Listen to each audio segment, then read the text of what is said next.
బీరకాయ తొక్క తీయకుండా బీరకాయ ఎండ్రాయిలు కూర అండి. ఎండ్రాయిలు ఒక పావు గంట నానబెట్టి 4-5 సార్లు శుభ్రంగా కడుక్కుని ఇలా పక్కన పెట్టుకున్నాను. ఇప్పుడు స్టవ్ వెలిగించి పెనం పెట్టుకున్నాను. ఒక 2 స్పూన్ల ఆయిల్. ముందు ఎండ్రాయిలు వేపుకోవాలి.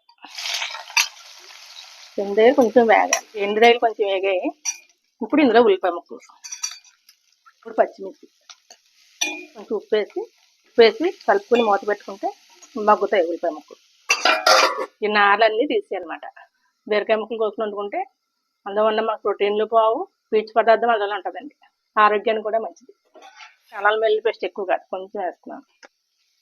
అల్లం వెల్లుల్లి పేస్ట్ వేగిపోయింది. ఇప్పుడు ఇందులో మనం బీరకాయ ముక్కలు వేసుకుందాం. తొక్క తీయని బీరకాయ ముక్కలు,